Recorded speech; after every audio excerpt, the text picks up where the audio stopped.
Welcome to Inspired Artist Podcast. I'm speaking with Nina Mongendre today, who is the creator of Inner Child and Beyond Oracle Deck, along with EdieArt. Me and Songs of Eden just released 10 songs based on the first 10 cards in this deck. And we made a podcast episode about each one of those except for these last three. So this is the conclusion of that podcast series. We begin speaking with Nina, though. I want to share a prayer from this book that I received by Scott Shacklin called Soulful Encounters, which is a prayer book, which is something that I was not familiar with until I received it. And apparently there are prayer books for many different religions. I didn't grow up religious, so I wasn't really aware of this. Although now that I'm thinking about it, I suppose a Nitnam, which is the Sikh prayer book, is a prayer book. So that's funny. I'd never sort of made that connection. But anyway, this is the morning prayer that he shares. And I thought this would be a beautiful way to open the podcast. Divine love, source of all creation, I greet this new day with gratitude and reverence. As the sun rises, I awaken to the beauty of life and the infinite possibilities it holds. Grant me the wisdom to embrace this day with love, to see the divine essence in all beings I encounter. Guide my thoughts, words, and actions, that they may reflect your compassion and kindness. May I be a channel of peace and healing, spreading joy and understanding wherever I go. Help me remember that each moment is a precious gift to be lived fully and with purpose. In your boundless love, I find strength and inspiration. May your divine presence guide me throughout this day, and may I serve as an instrument of your universal love. Amen. All right, here we go. So we are wrapping up. We unfortunately, Edie could not join us today, but we will have her in spirit here, and her beautiful artwork is here anyway. So she will not be, or she will be included anyway. So we have 3 more cards that we released songs for, but didn't discuss in a podcast, which are needs, friendship, and acceptance. So do you have that was the order that I released the songs in, I think, but we could do it in any order. Do you have like one that is drawing or calling to you more than the others? Needs is such a Needs. beautiful, like it comes up so often in this work with whenever as adults we're looking at our inner child or even our generational patterns. It's such the perfect introduction to like where am I and where is the other, right? Because that's how we explore that boundary. Like I need this, but this person might need something else. How do we come to terms respectfully with those different needs? And our parents had to do their own version of that, right? Because a child is by essence extremely needy. I was saying this in a workshop last week where we played the songs that you've created. It was so beautiful. I taught an inner child healing workshop, and we explored this in the sense that in a way, like if it was up to a toddler, let's say, or an infant, they would not care if the mother sleeps or eats or meets a single one of her needs. Right? By essence, they have to be selfish in that way. And it really is up to the parent to be responsible, to be an adult, and to say, listen, like, I need this now. But when we get our needs trampled on, when we haven't been taught, it has not been modeled, we often go then to resentment or overgiving and getting angry, or becoming on the other extreme, maybe just not caring for others. So needs, I feel, are the key, and actually connecting to friendship, right? If we want to have fulfilling friendships with others, we have to be conscious and communicate, right? What is my need in this relationship? Because it's not just a give, or take. Like needs involve respect and listening and understanding and effort and compromise. Yeah. Yeah. The other thing I'm thinking about as you're talking about needs is something that I've been kind of exploring in my own processing, which is this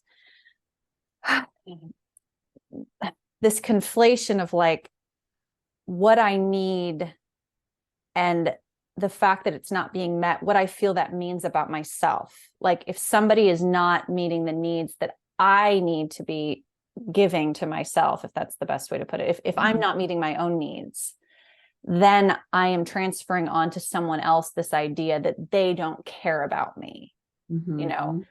When I need to turn that back on myself and go, no, I need to care about me.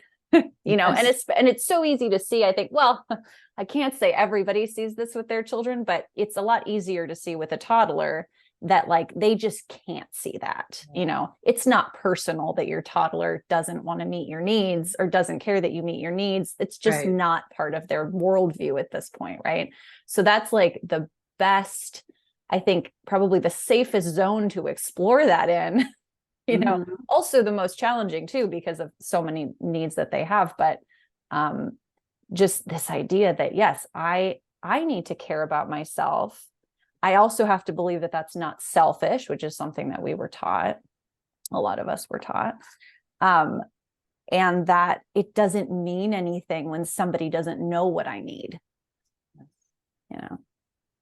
It's absolutely the key to every adult relationship, right? And I'm not saying I've mastered this in any way, shape, or form, right? Like I've known my husband many years and we're still working.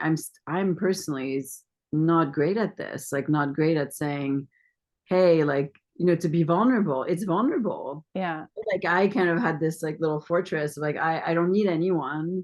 It's a total illusion, right? But that's just how I grew up as a little girl. I'm like, I can do it all myself. I'm not going to ask for help. And it takes years to unravel this and to feel safe enough, right? To be, speaking of acceptance, right? We're looking at that card too, to accept that you are human and you have needs and you're not immune to like failing or the person saying no. I think that's a lot of the fear, right? We want to assume the person reads our mind, just like we think we want our parents to know exactly what we need at any moment, which is, it's not realistic. Like our parents are not God. They also have their own needs and limitations. But in partnership, like what you were saying, we have to say like, hey, could you do this? Or this is a need I have. Would you be willing to? And the person can say yes or no. They can accept the need or they might never. And you have to, like, I agree completely with you. In the end, we can't expect the other to meet it because they don't have capacity to like fill a void. And so if it's a need, let's say, and I think it's helpful to give people examples because until recently, like a few years ago, I couldn't have named to you what needs were in a more complex way. So predictability, for example, that can be a need that I might have, but you might have the opposite need. You might have a need for freedom and flow and more like unpredictability, right? Some people want their day to be unpredictable. And sometimes I feel like that some days, and my kids have a need for predictability. So it's how do we negotiate that? A need for safety. I think we as humans all have. So they're common needs that we have. But then there are these needs that almost become preferences, right? So it can become a more complex, subtle discussion of like, what is a need? What is a preference? What is a boundary, right? There's like a whole, it's a very interesting field where as soon as we come into contact with anyone else, there has to be an awareness of this and openness around discussing this. Yeah, that predictability versus, I guess, freedom, or that's a really interesting one. I think too is that getting into the when you get into more clarity and sort of more attunement to your higher states of consciousness, right? You have to understand that everybody's needs can be met in a way, at it not maybe the way that their ego thinks that it needs to be met, but everyone's needs can be met. It's not as it's not a zero-sum game. I don't win when someone else loses.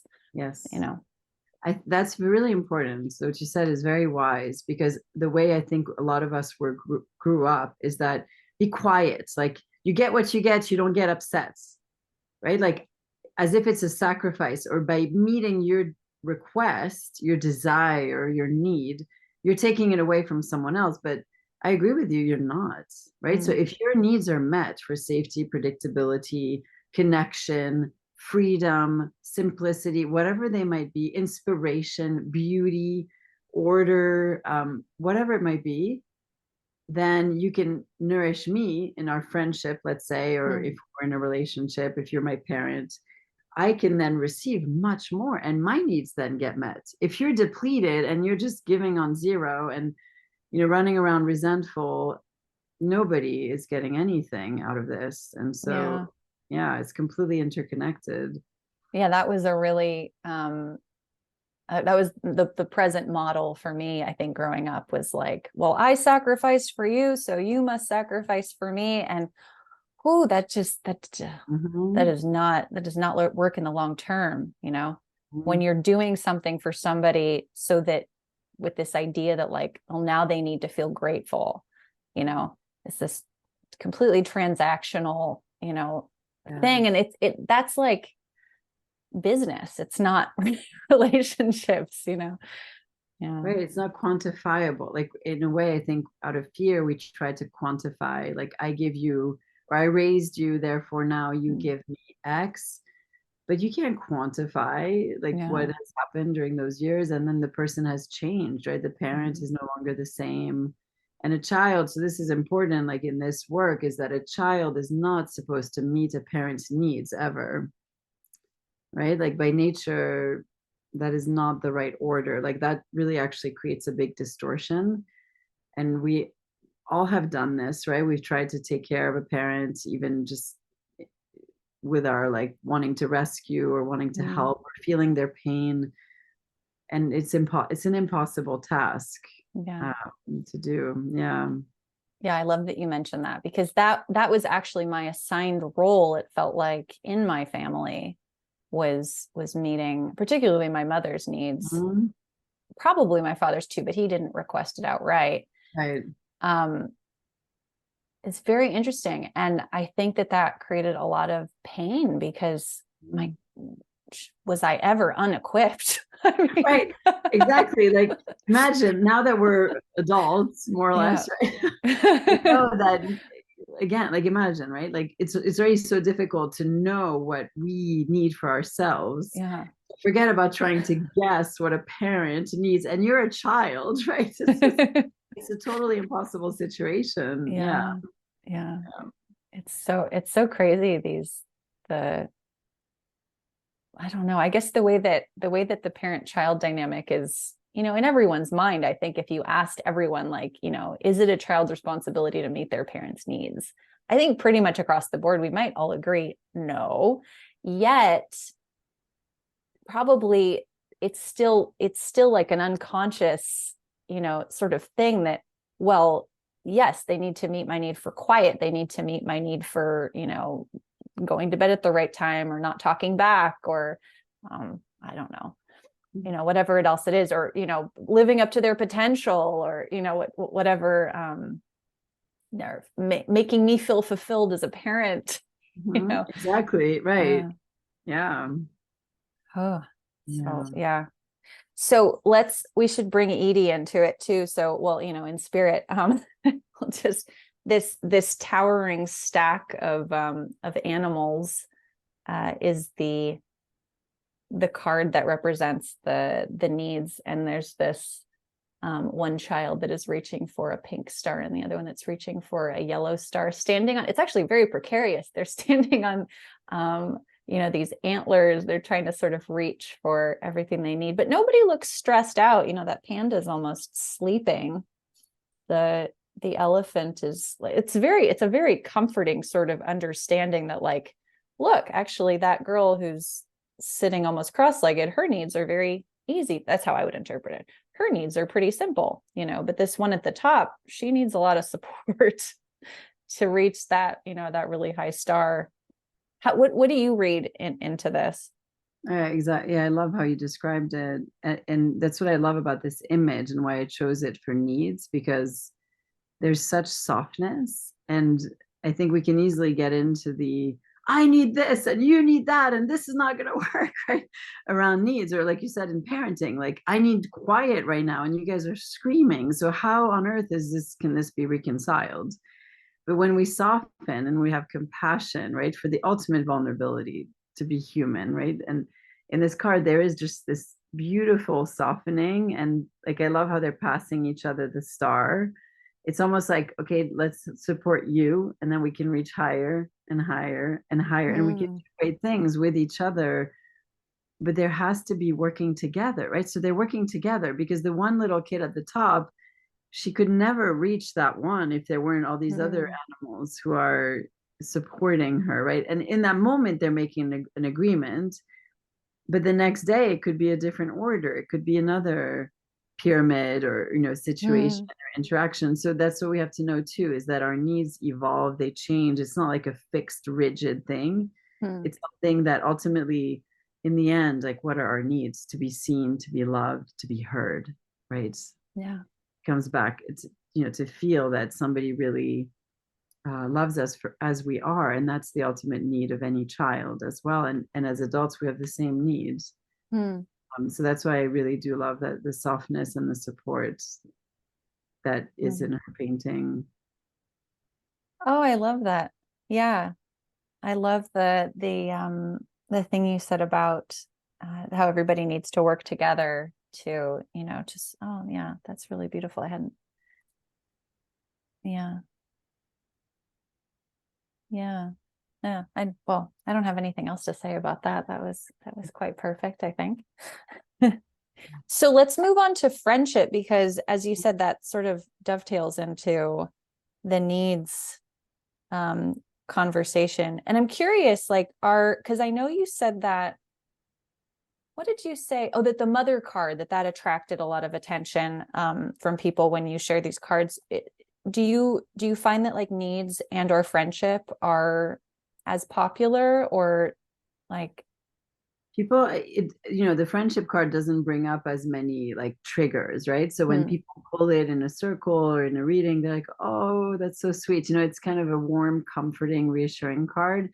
And the mother one is as well, but it leads to more pondering, and maybe not for everyone, right? For yeah, some of us, friendship can be, there's pain in friendship, right? There is yeah, abandonment, there can be, all of this can come up. Like, as I watch my girls, my older one is 10, and she has, two great friends, but I can see how, when they fight or when they argue, like, there's heartache. This is how we learn about heartache, right? We start mm, to practice, what do I need, what do I want to play, what do you want to play, like, this is where it begins as children, like that mm, negotiation around expressing these things and being able to compromise, right? And kind of, the girls are, I love this image of them in the tent. There's something so cozy and nourishing. And so I thought it was important to include friendship in the deck, because to me, at least, like, my friendships, even if I don't see, because I have friends, and met some live very far away,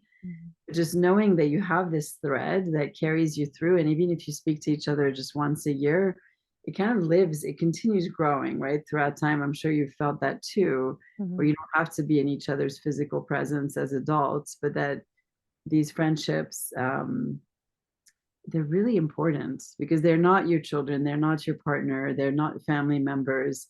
It's a whole other realm and quality and vibration of relationship that is more selfless, mm, is more compassionate, mm, or can be.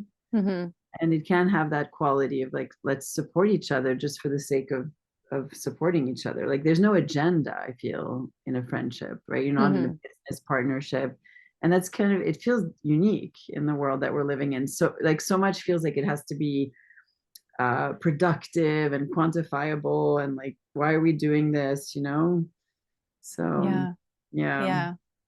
Yeah, I agree. That's a really nice way to view it. I think sometimes I sort of lament that I'm not in closer proximity to all these people that I Yeah. love. Like I just found out that you were moving, and I didn't know, But you're right. It is comforting to just know that you can kind of tie back in. And what I find so beautiful about friendships too is that we, when you do dive back in, for the most part, because you've picked these people in your more mature adulthood, for the most part, I think, or like ones from high school, honestly. But when I meet back with them, it's like we seem to have discovered similar things, which is, Yeah. I find really interesting. Like, It's fascinating. I have the Yeah. same experience with my friends, like every 6 months, and they're like, "Oh yeah, I'm reading this book." I'm like, "I just read that," or you're on the same.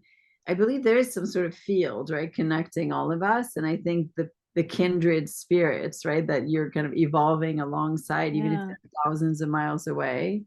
Yeah. Um, like you and I too. I remember so many conversations, where we hadn't spoken in months or a year, and then we're just exactly like dealing with the same challenges or Mm. having the same thoughts about something and that was Right. happening, in the world like we used to be part of. Like it's just all of that is it feels it gives me hope because of course I would love to live next to all my friends and walk to their houses, and unfortunately it's not the case right now. So Yeah. Yeah. yeah. Yeah. I guess that's the double-edged sword of the world that we live in too, because if you did live near all your friends, you would not have the variety of friends that you have, right? Right. Right. It is the fact that they live however many miles Yeah. away that gives them, the different perspective that they have, and the reasons that maybe, we're attracted to what they have to share.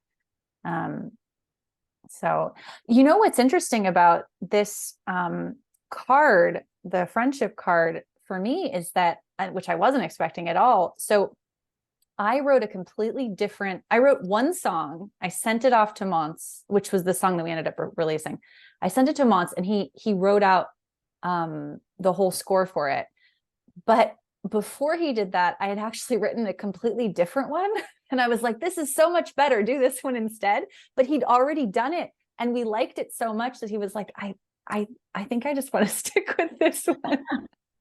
And this was the song that got by far and away the most plays. It's so interesting. Yeah. Wow. Yeah. Wow. Which I wasn't expecting at all. Like if you had asked me which of the 10 songs Me would get the either. most Me plays, I would either. not have said this Yeah. one, but Wow. it did. Yeah. Wow. Continues to, interestingly. Huh. I guess I mean, I don't know if there are that many songs about friends, honestly. So maybe that just was a missing. It's really funny. It just made me think of my husband, Mikhail. He grew up in Soviet Union and came to the US in the early 90s, and at 14 came to the Mhm. American boarding school. And he always said this, like that the biggest difference is just like in Soviet Union, the like friends were everything. Everything. Like you would give your life for your friend. Like if they called you at 2 a.m., you would like without a question just go and help them out. And it's just this like open hearted. And I think it's linked to how the society had to survive, right? Like it was literally tied to it in our Western, American, Canada, like Western world, right? European as well. There's not such a need for Hmm. friendship, right? It's more like, well, let me think about my individual success. Let me get married, have kids. Not that people aren't craving for it, but just the way societies are set up and the amount of recognition and validation that you get is not tied to your Hmm. friends, right? At Hmm. all. It's tied to Hmm. money. Where do you go to college? What do you do? Hmm. Uh, and so I'm wondering if there's a yearning, because really, like when I think of my life, if I could just have anything, to me, my ideal vision is like a house where just my friends just come over. Like they don't call me, they Hmm. come and walk downstairs and they're in my kitchen Hmm. making a meal. Like what I just had this weekend. We had my Hmm. cousins and friends staying, and like 9 kids running around, and everybody's cooking together. And yes, it's chaotic, but it feels so right. Like it just feels so alive and beautiful and supportive. And so maybe we're all longing for that, right? Like that sense of community. For So sure. I would That's love to hear if the listeners can tell us like why do you love that song, or what is it about that song that speaks to you the most? Like I would love to hear more about this topic. Yeah, that's the strange part about releasing music, is that I have no idea who's listening to it, why, what they're using it for, Yeah. unless they send me a message on Instagram, or which some do, but for the most part, I don't know. So if you're out there and you did like the song, please can email me at inspiredartistpodcast@gmail.com, and I'll share it with Nina. Um, yeah, that's that house. That was a vision that it was like my two or yeah, my two best friends when I was growing up in France. Actually, we had this idea that we wanted to all one day live in this giant house together. Isn't that interesting? I had the same I thing. still Like feel wanted to have that kids at way. the same time. And Yeah. I think it's inherently because this is how we used to live in Yeah. tribes. It was the only way to survive. And so Yeah. I really genuinely feel it's in our DNA, and this is what brings us the most happiness. Um, these nuclear family units, I don't know like how fulfilled we can ultimately be. It's too much pressure. No, it is It's too much pressure. It puts too much pressure on the couple, I think, yes, as yes, well. yeah, Um, yeah, and just this idea, like you were talking about in the beginning of feeling like you have to do everything for yourselves because that's all you it's have not are the people who live in natural. your Like, house. yeah, your poor husband or partner or whoever it Yeah. is, like, cannot meet all your needs, right? There's a camaraderie in a home where you have like five other adults that are then relating to your children, or even if you don't have Mm, children, like relating to you. There's different quality of conversation. yeah. There's like different personalities, and I feel we need that. Like we are social creatures, right? We're not Hmm. meant to live in this isolated world in front of computers. Yeah. It's Yeah, probably why we like reality TV so much. yes. To see, like, yeah, it's true. It's true. Like that Yeah. curiosity about seeing other people in their environment. Yeah. Yeah. Well, I'm not sure that it totally ties in, but the last card that we have is acceptance. I suppose it ties into everything. Yeah, it does. It does. um, the so the image that we have here is of, to me, this is like a surrender. It's like I mean, when you're in water like that, you're just trusting that the water is gonna let you float, obviously. You're in acceptance in that state. And that's an easy one once you know how to float. Like for my kids, that was not an easy one, actually. I don't know if you had the same experience. Like, just lean back, you'll be fine. The water will, like they were really nervous to do that. But once they got the hang of it, I was like, oh yeah, the water does support me. Um, it's Yeah. hard to trust that. And it's the same with us as adults, right? Can you really lean back and trust that life will support you? It's pretty Yeah. scary. It's a big, like surrender and acceptance, feels so interwoven to me. It's a big one. Like, and Mm, I say it in the guidebook about this card, is like when you accept what was and what mm, is, then you can be at peace. But I don't believe we can really be at peace until we accept who our mm, parents were, mm, until we accept childhood as we had it. It doesn't mean it was ideal. mhm, It doesn't mean they couldn't have done differently or better, but it means this is what was, mhm, right? Can you accept that this was your mother, this was your father, this is what happened? Because until we accept it, there's like this, we're stuck, like we're not yeah. present, and we don't have to forgive. Like the acceptance and forgiveness are different, right? And forgiveness might come later, but acceptance is the first stage to being more free and to loving ourselves. Because until Mm, we can accept, like, this is who we are, like this, what I love about this image, and I was going at some point to call it surrender, but I decided to call it acceptance because I feel he's accepting, he or she is accepting, or they, whatever. It's just that I like that it's not very clear. A lot of Edie's art. That's what I love mhm, about it too. Um, Accepting the place in the world, like mm, accepting how big and central this figure is in a way. It's the focus of the whole image, but also how small, mm, right? When you think of the stars and the forest, and mm, and that's who we are. Like we're both very big, very important, very magical as human beings, and we're also tiny and fleeting, and it is all of it together. Accepting our place within our families, our place as human beings on the earth, our own soul's calling. yeah. Like acceptance just keeps layering itself into all facets of life. Yeah. I do a lot of work and accept with acceptance. Like that's my, if I'm journaling, that's what I'm trying to get to. One of the things that was brought to light that I found helpful for people who are listening to this too is that there's a difference between tolerance and acceptance.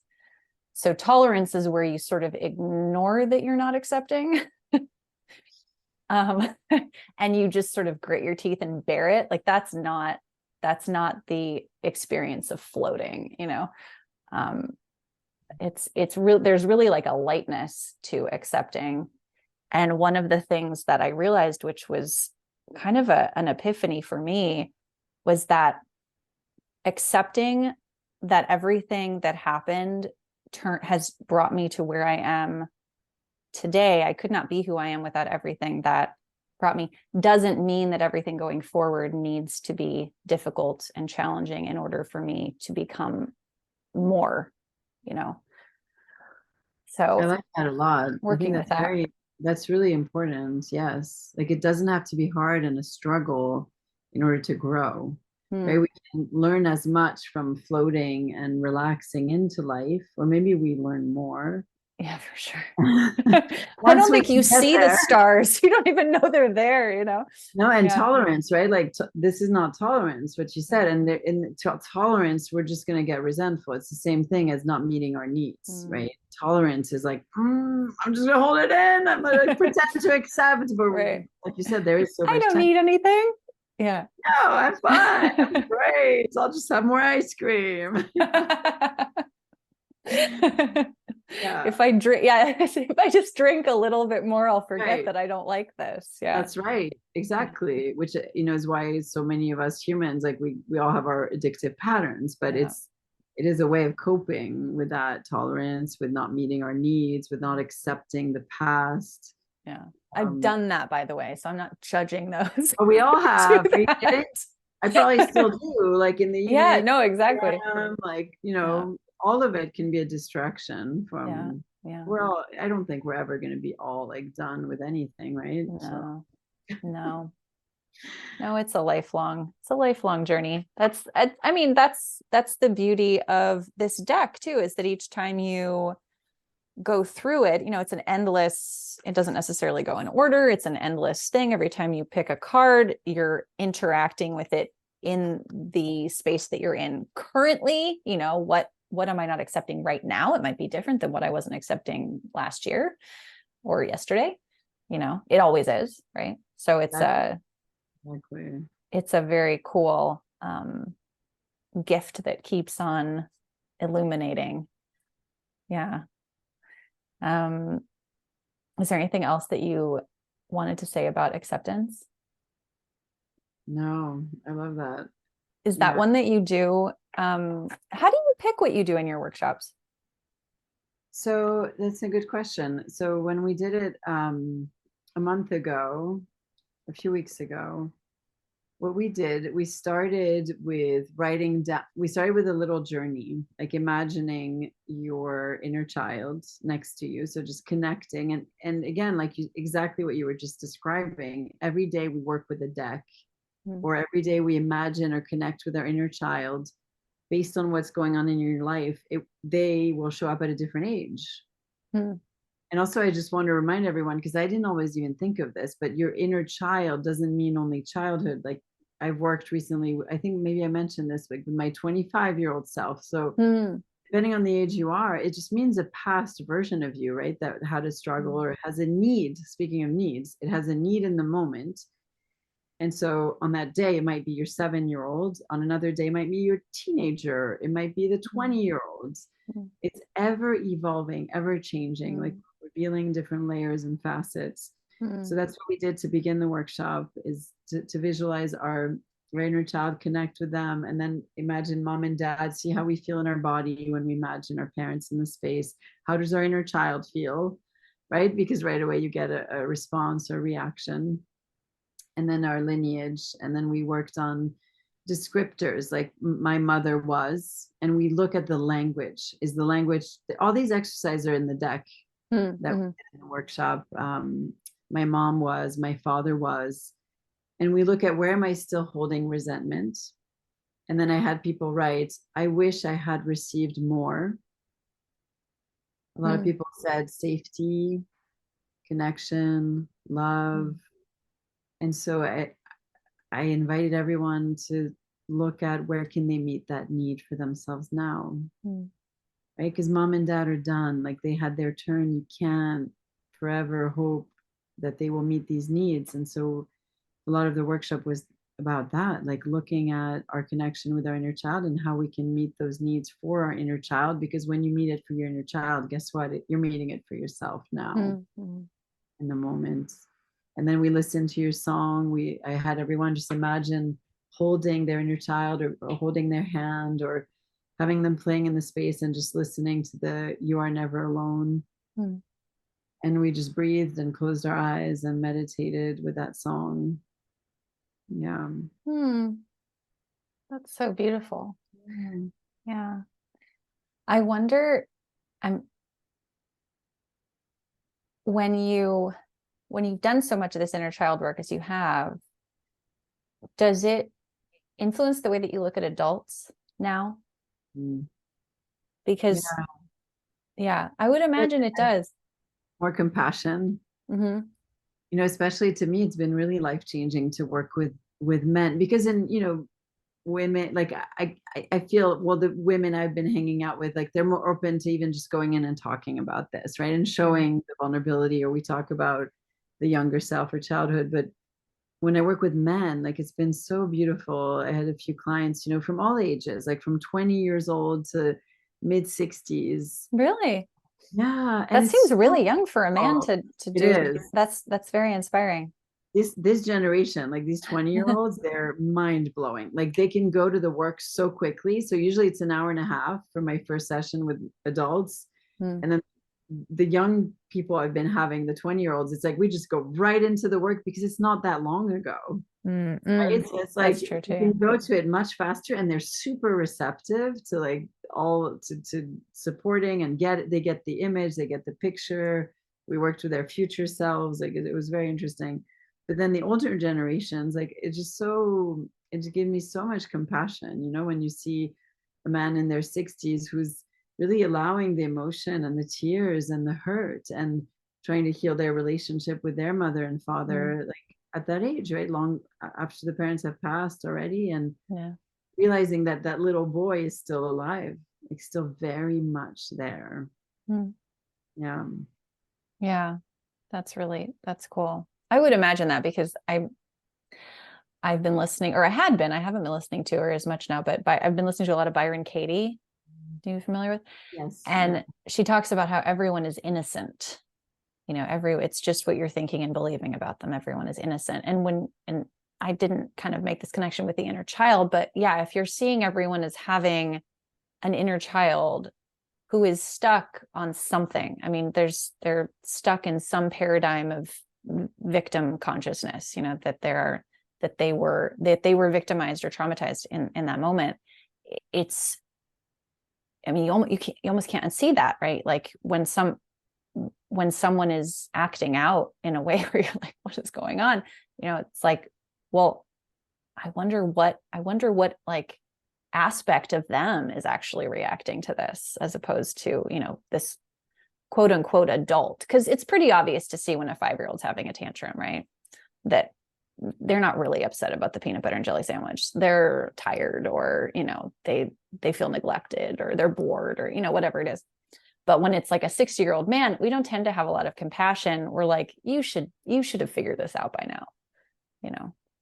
Exactly. And it is, you know, for all of us, I feel adults, when we do have a quote unquote tantrum, or we have a reaction to a situation that's like disproportionate to the event, it often is a historical trauma. And guess what, right? Starts in childhood. So absolutely, like it gives me more, I can get less reactive, or I can have a little more compassion. And doesn't mean, again, like that we can't excuse the behavior, right? Because they are adults, but we can at least like kind of have that little filter where we don't have to like judge them maybe so much, and take it personally, right? We don't have to. Well, and I think that the exchange ends up going so much better too when you don't also come at it with your own reaction, like I think we don't have to confuse what is it, like it's not even accepting, but like condoning something with being compassionate about it.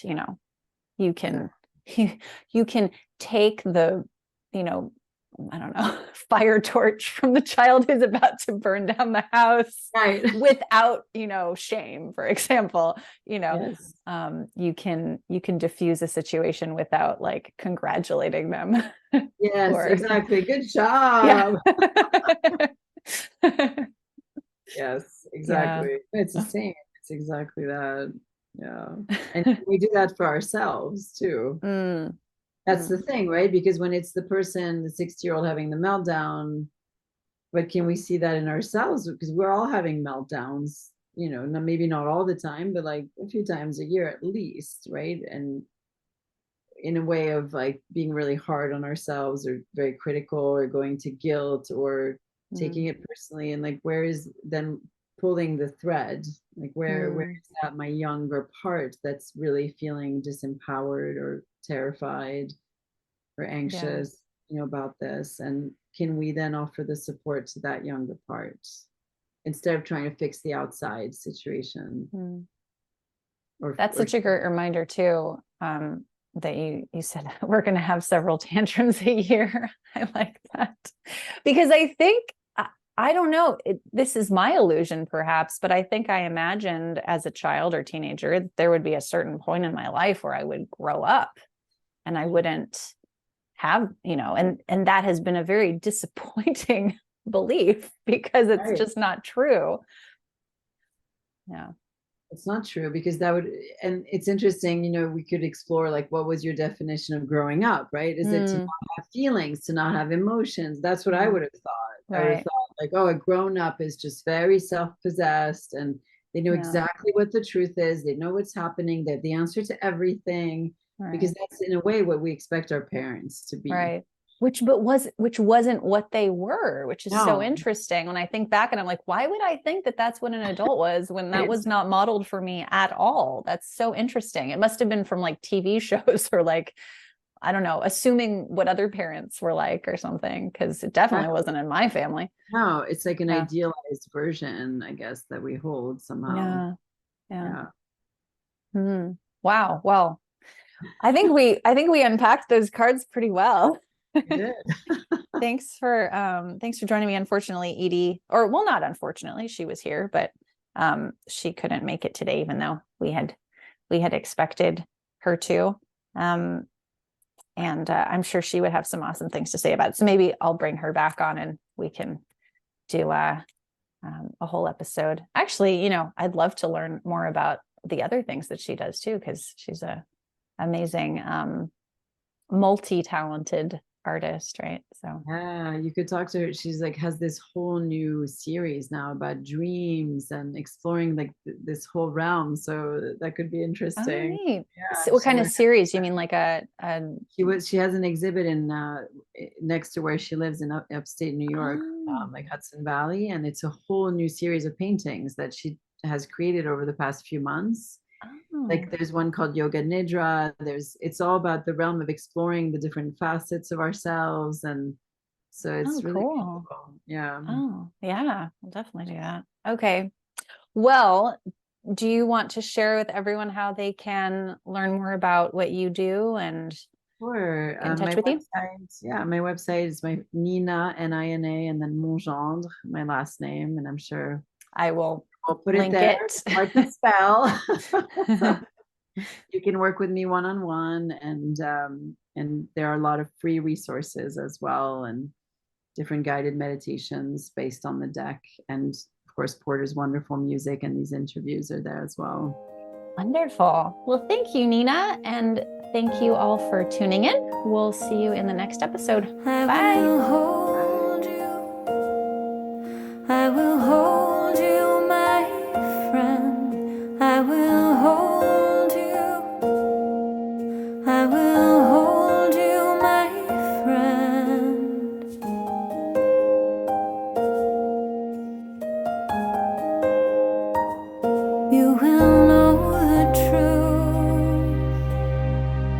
who I really am. You will know my strength. You will hold my hand. I will hold you, my friend. I will hold you. I will hold you, my friend. I will hold you.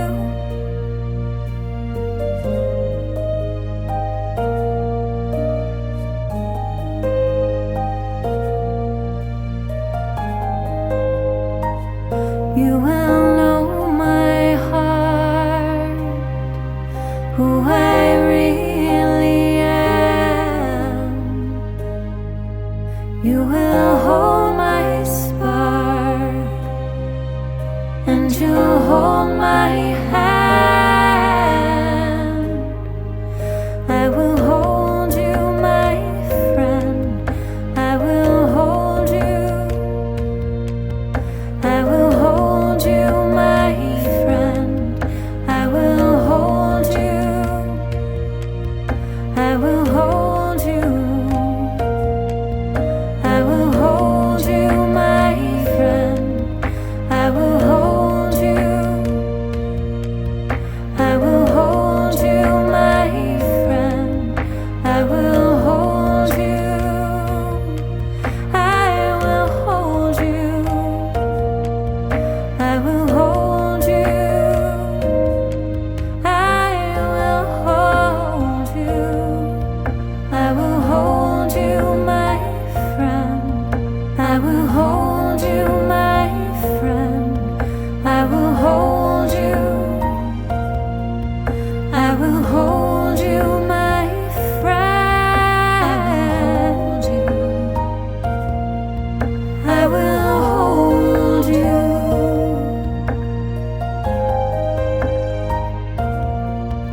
I will hold you.